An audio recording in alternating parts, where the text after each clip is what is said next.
people. Please welcome the next President of the United States, Dr. Joe Jorgensen. Change happens, one gesture, one person, one moment in time.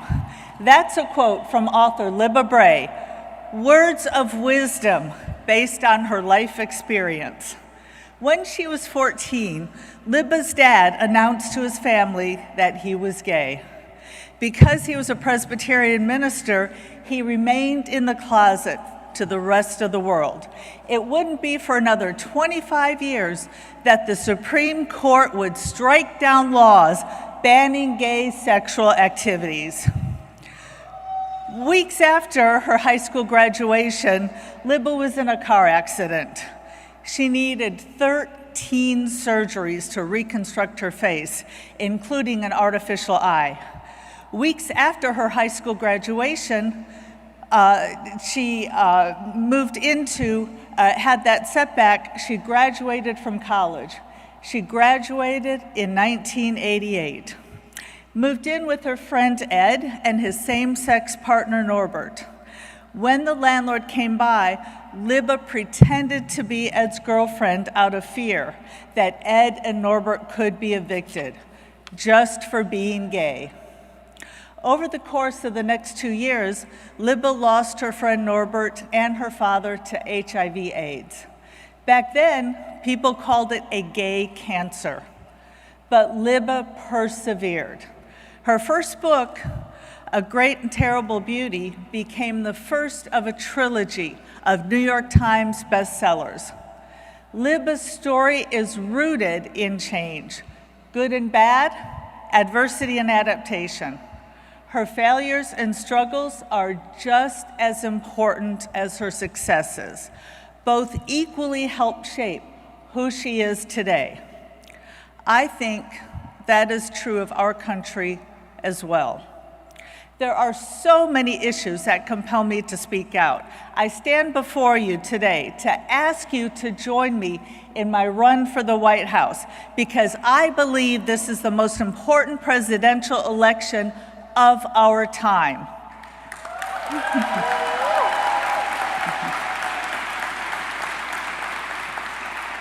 The COVID-19 pandemic has reminded us all how much the American healthcare system has failed us.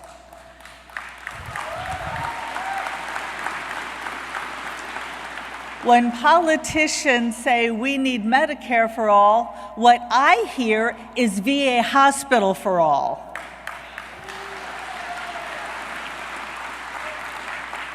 The Veterans Administration is among the worst in our healthcare system.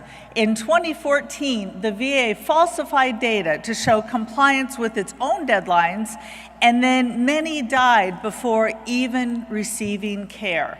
This top-down monopoly is unacceptable for any person, let alone those willing to sacrifice their lives in service to our country.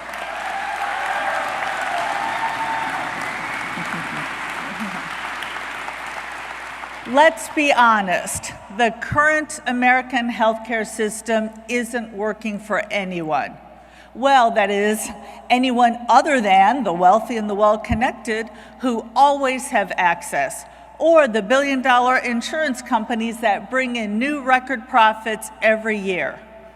My heart breaks for the millions of Americans who have been left behind, those who go bankrupt trying to care for their loved ones, or those with pre-existing conditions who live in constant fear of whether they'll be able to cover an unexpected hospital visit.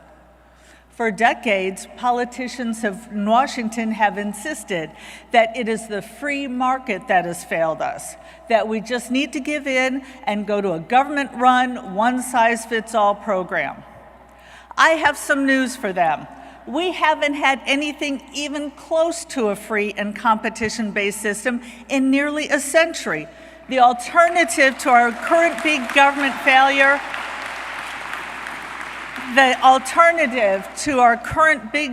failure isn't even a bigger government failure.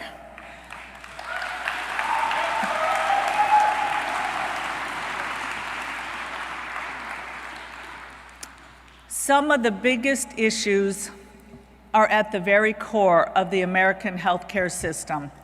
The problem is that it isn't actual insurance.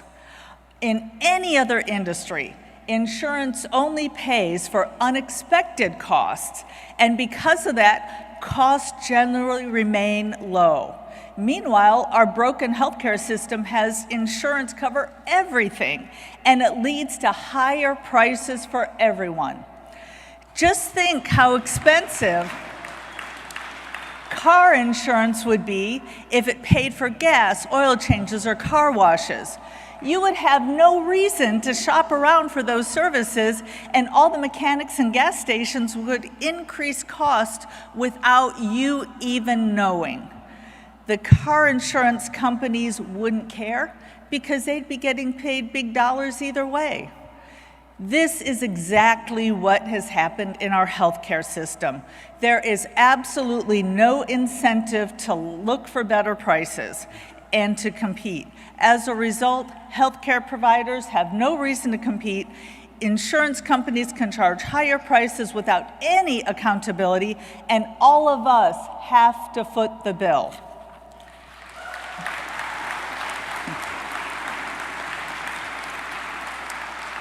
The best example of how a market-based healthcare system can operate is in Singapore, which reserves the use of insurance for catastrophic care. In 2014, Singapore spent less than a third per person on healthcare than what the United States spent. It's time for real change.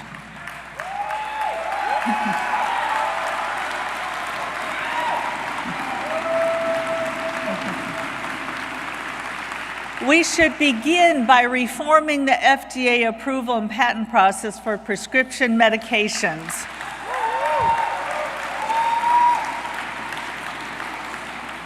The FDA has completely mismanaged the COVID-19 crisis and has made it extremely difficult for anyone to get tested. At the FDA, only those companies with enough money and resources get approval, and once those companies do, they weaponize patents to keep out competitors.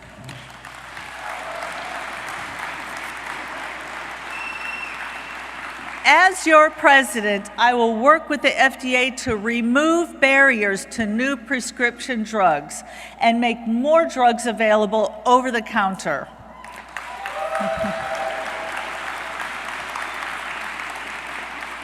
The VA system, the VA healthcare system, should be converted to a system like the one used in the state of Indiana, so that veterans are given control over their healthcare dollars so they can do with it what they wish.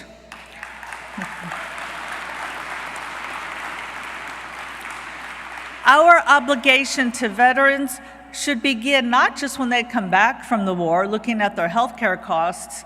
There are soldiers currently deployed who weren't even born when the war on terror began.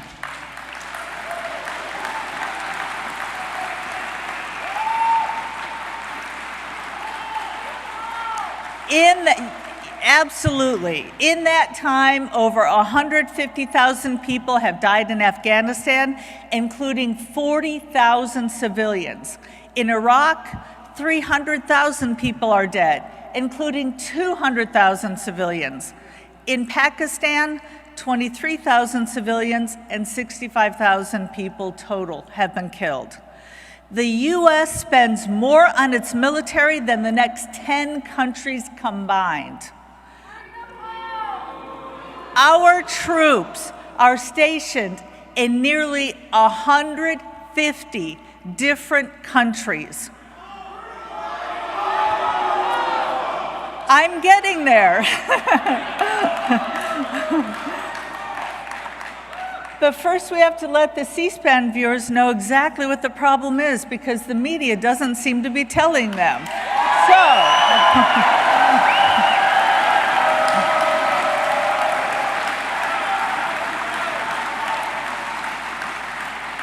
To continue with our problems that nobody has heard of, including not only the media, but the two major parties who are both war hawks, our government has increasingly engaged in drone warfare, even striking weddings and hospitals. The names and faces of war change, but the problems remain the same. Nation building and regime change create power vacuums and greater distrust of the United States. And we are left to deal with the same issues over and over again. In every election, candidates promise peace, but they only deliver more war. I will bring the troops home.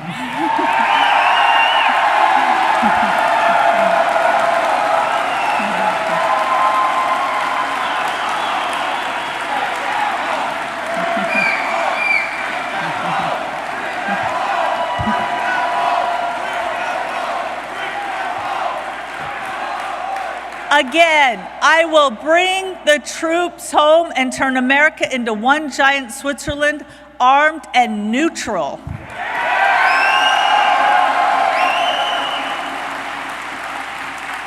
It's time for real change. Another issue we must address is the environment. We hold an obligation to future generations to end the dependence on fossil fuels. The reason we have that is the federal government gives about $15 billion annually to oil and coal companies. And this doesn't even include the billions in tax credits and cheap public land leases, which disproportionately go to these companies.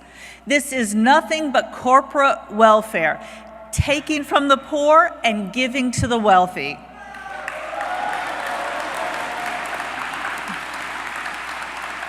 Currently, red tape prevents cleaner and more sustainable energy from entering the marketplace. The most promising is nuclear, whose carbon footprint is vastly outmatched by its efficiency. I will work with Congress to eliminate all energy subsidies and level the playing field.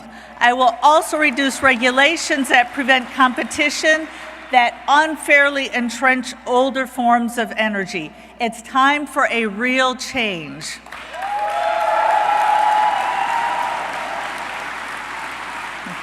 The IRS taxes Americans at every turn, and the tax system is so complicated that only those who can afford personal accountants and tax lawyers are able to navigate the code. That same IRS probes every detail of Americans' lives to decide how much they should pay. Meanwhile, the government accumulates more debt. Now, some demand increases in domestic spending, while others insist on increases in military spending. And they come to a bipartisan compromise by increasing both. This was epitomized by the $2 trillion CARES Act, which, in our country's most dire time of need, was filled with waste and gave billions of corporate handouts. As your president, I will eliminate the IRS and work with Congress towards eliminating the federal income tax altogether. When it comes to cutting spending, we cannot take any solutions off the table. I would encourage baseline budgeting. Instead of assuming an increase, we start at zero every year and decide what can be eliminated and what is absolutely necessary. It's time for real change. As we look to American history, we must accept that the experiences of some do not live up to our aspirations. When Africans were forcibly seized and brought to the United States, to the now United States, only their worst nightmares could have predicted the badges of slavery would persist half a millennium later. While millions of Americans view the Declaration of Independence and our Constitution with great pride, Black Americans are reminded that their ancestors were in shackles for another century, when these founding documents were signed. The same men who promised freedom did not extend those freedoms to Black men, women, and children. Guarantees of liberty and justice for all ring hollow for Black Americans who saw slavery replaced with Black codes, Jim Crow, and now a long list of institutions and programs that are too many to name. As Libertarian columnist and researcher Jonathan Blanks has stated, it is not enough to be passively not racist. We must be actively anti-racism. It's time for real change.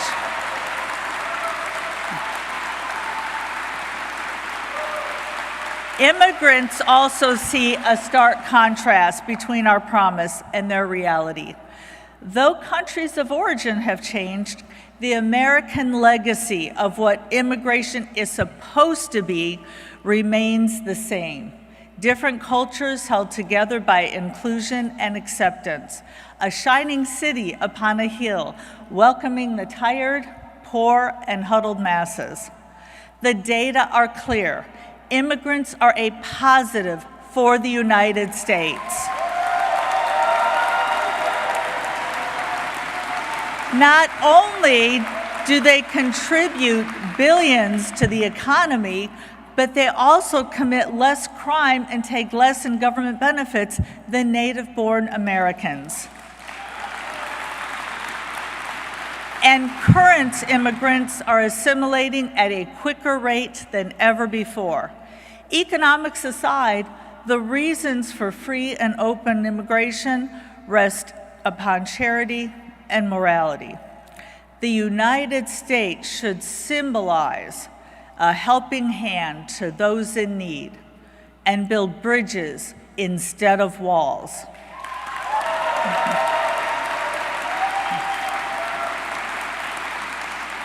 I will work with Congress to open the borders and provide a pathway to citizenship for the millions of undocumented persons already in the United States. I would like to see the United States welcome new citizens into our country the way my grandparents were welcomed when they immigrated here. It's time for real change.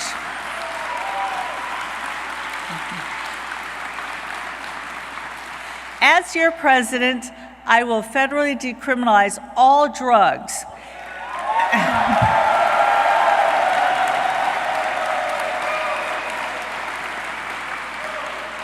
And allow for states, allow them the power to self-determine their plan of action of drug crimes, which would not be how it is today. We would not see all of the people who are locked up for simple possession, for simple use, with no violence and no actual crime. If there is no victim, there is no crime.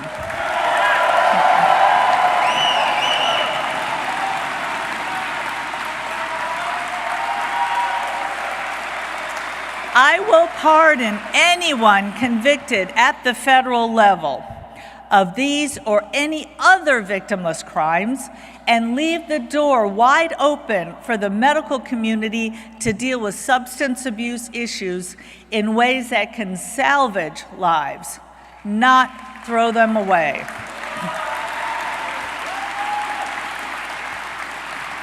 This is just one step towards ending over-incarceration of people of color and letting consensual adult activities become safer and destigmatized, allowing the true victims to be recognized so they can be given the help they need. I will defund federal involvement in policing and civil asset forfeiture.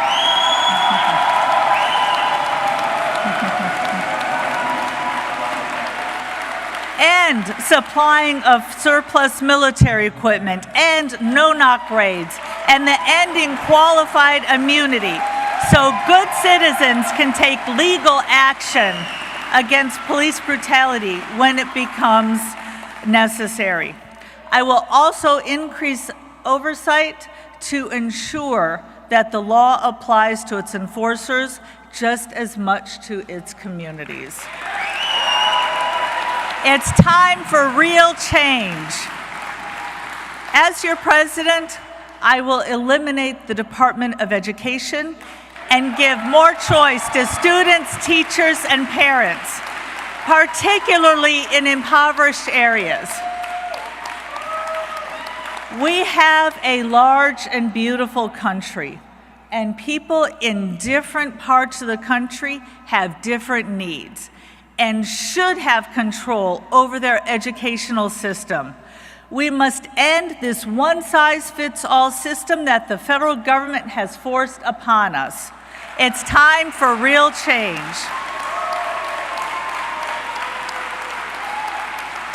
In this time of uncertainty, Americans don't need or want someone to rule over them.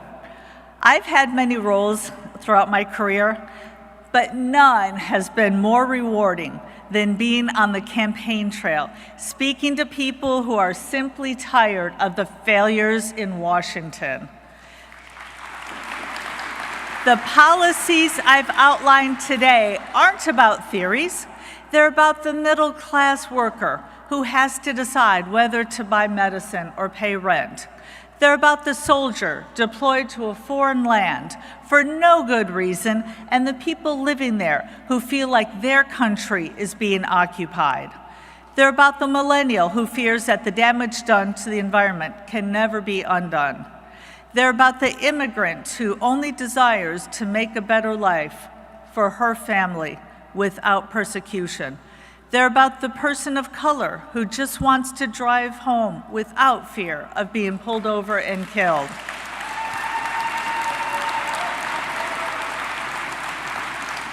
They're about the blue-collar worker who watches his hard-earned tax dollars get sent to multi-billion-dollar corporations.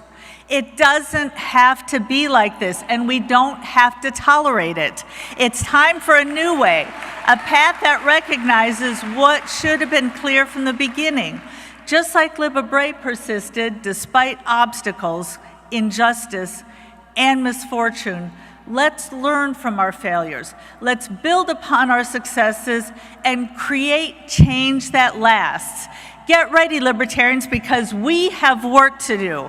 Get ready to talk about this campaign and help those unaware of our platform understand what it means to be all in for liberty. Get ready to get on the phones and keyboards, to knock on doors whenever and wherever you can, to let people know that there is a better option. The old parties have tried to keep us down, but not this time. We are on our way to the White House, and when we get there, we will give it back to the 330 million Americans it really belongs to.